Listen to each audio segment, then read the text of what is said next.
Hi മച്ചാമാരെ, അപ്പോൾ ഒട്ടുമിക്ക വീടുകളിലും വരുന്നൊരു കംപ്ലൈൻ്റ് ആണ് കിച്ചൻ്റെ താഴ്ഭാഗത്ത് വരുന്ന സിങ്കിൽ ലീക്കേജ്.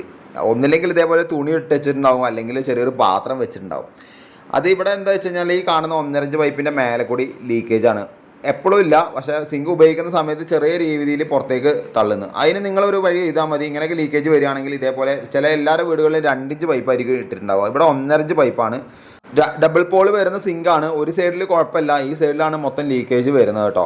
അപ്പോൾ നമ്മളിവിടെ ചെയ്തിരിക്കുന്നത് വെച്ച് കഴിഞ്ഞാൽ 1.5ക്ക് 4ൻ്റെ റെഡ്യൂസർ ഇട്ടിട്ട് ഈ വേസ്റ്റ് കപ്ലയത്തിൻ്റെ ഉള്ളിലേക്ക് കയറ്റി വെച്ചിരിക്കുകയാണ്. അപ്പോൾ ലീക്കേജ് ഉണ്ടെങ്കിൽ തന്നെ അതിൻ്റെ ഉള്ളിലേക്ക് പോകും, പുറത്തേക്ക് എടുക്കില്ല. ഇത് കൂടാതെ വേറെ ലീക്കേജ് വരാറുണ്ട്. നമ്മളിപ്പോൾ പൈപ്പ് മുഖാന്തരം അല്ലാതെ തന്നെ സിങ്കിൽ അടച്ചിട്ട് കഴിഞ്ഞാൽ സിങ്കിലൊക്കെ സ്മെല്ലും കാര്യങ്ങളൊക്കെ വരാറുണ്ട്. അതെങ്ങനെ എന്താ വെച്ച് കഴിഞ്ഞാൽ ഇതിൻ്റെ ഉള്ളിലേക്ക് എയർ പാസേജ് ഇല്ലാത്ത കാരണം കൊണ്ടാണ്. അങ്ങനെ വരികയാണെന്നുണ്ടെങ്കിൽ നിങ്ങൾക്ക് ഈ ഒന്നില്ലെങ്കിൽ ഡോർ പകുതി, ഇതിൻ്റെ സിങ്കിനുള്ള ഡോർ ഉണ്ടാവുമല്ലോ, അത് പകുതി തുറന്ന് വെക്കുക, അല്ലെങ്കിൽ അതിനൊരു നെറ്റോ അല്ലെങ്കിൽ ഹോളോ അടിച്ച് വെച്ച് കഴിഞ്ഞാൽ ഈ കംപ്ലയിൻറ്റ് ചെയ്യും കേട്ടോ. മാക്സിമം ഈ വീഡിയോ ഷെയർ ചെയ്യാം.